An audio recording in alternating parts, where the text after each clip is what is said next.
Nick Robinson, I want to tell you everything that I know about love. I've learned a lot in my 28 years. Give me the top 3 lessons you've learned about love right now. You got to know which spaceship blaster to use. Okay. Don't waste your engine thrusters. Look out for white dwarfs. Oh man, white dwarfs are hard every time. Yikes, that's all right. What's this game? This is Lovers in a Dangerous Spacetime.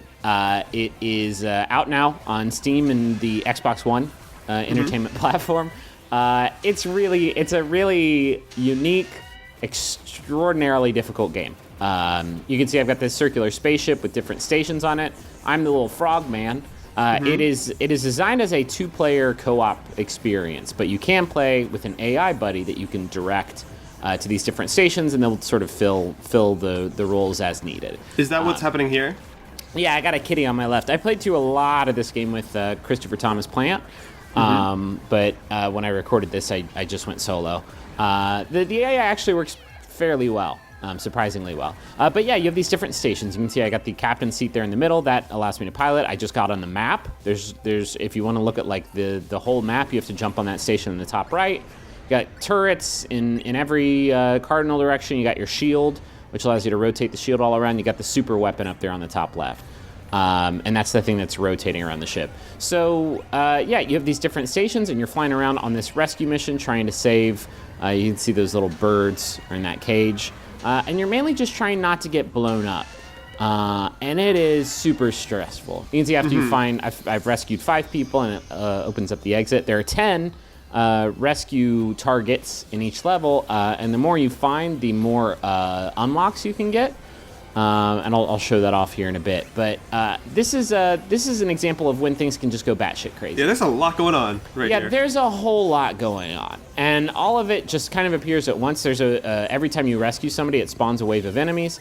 Luckily, I found this gate. I'm like, cool, let me shoot out this gate and get out. Oh, no, wait, there's a bunch of turrets down there waiting for me. Oh, is that what those lasers are? I'm just going to push down through it, except, oh no, the turrets are so strong and there's so many of them that they're pushing me back upward into the enemy. Like, I went from basically full health to dead in like 30 seconds. Like, this game can turn on you so quickly, it can be a real fart in the face.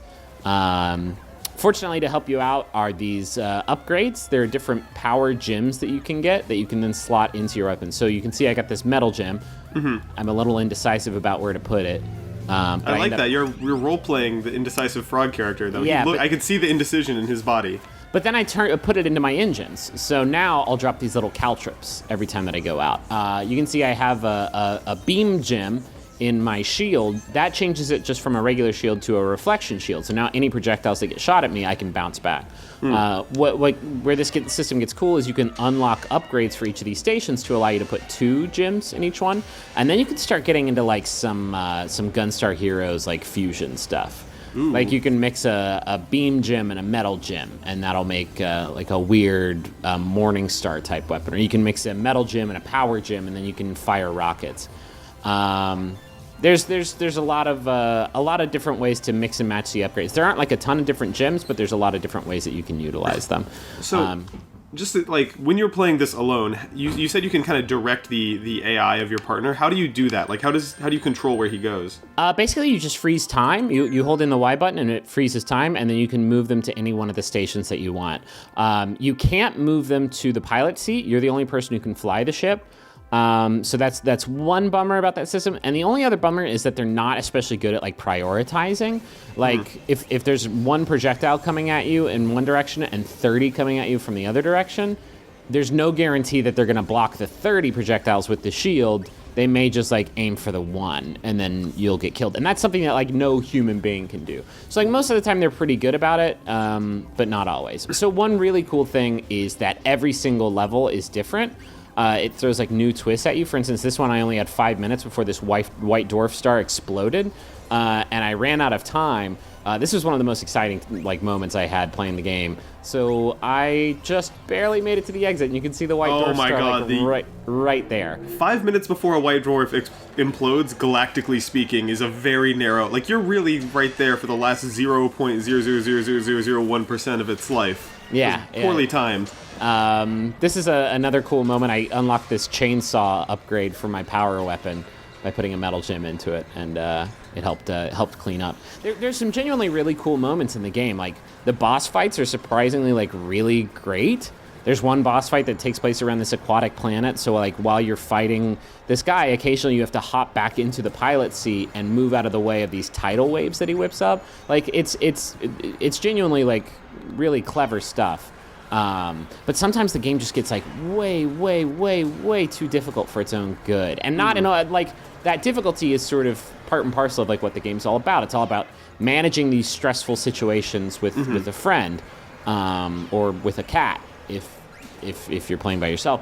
And it's really fun and it's really exhilarating when that stuff comes together. But when it doesn't, like, I don't know, your ship moves so slow and each level takes like 15 minutes to clear. And that's at it like a decent pace. It can take longer or shorter if you rush through it.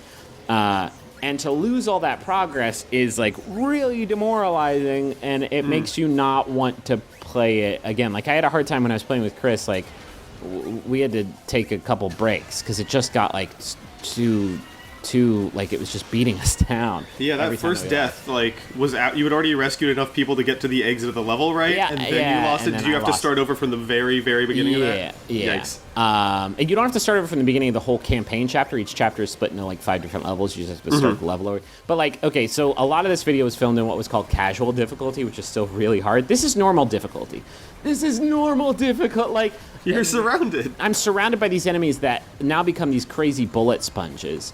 And they fire at you so much, and your health is reduced. Like, look at that! Like, there's no way.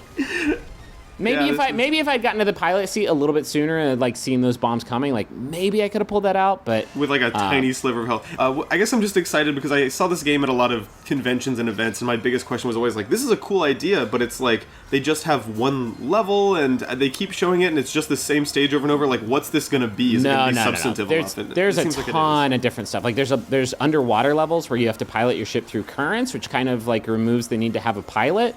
As long as you're facing the right way. This is peak Lovers in a Dangerous Spacetime, by the way. The amount going on here. You're rotating. You're caught in this maelstrom and you're rotating. This is actually close-ish to the end of the game. And you're trying to kill the things on this planet while other things are killing you, and you're running frantically between gunner stations trying to keep facing the danger. Awesome. Do you feel like at the end of the day this is like meant to be multiplayer though? Is multiplayer the right way to play it? You can do it, like you can beat it single player, but it's definitely more fun multiplayer. So get a buddy. You can probably tear through it in like a nice long afternoon, and you'll have a good, albeit stressful time.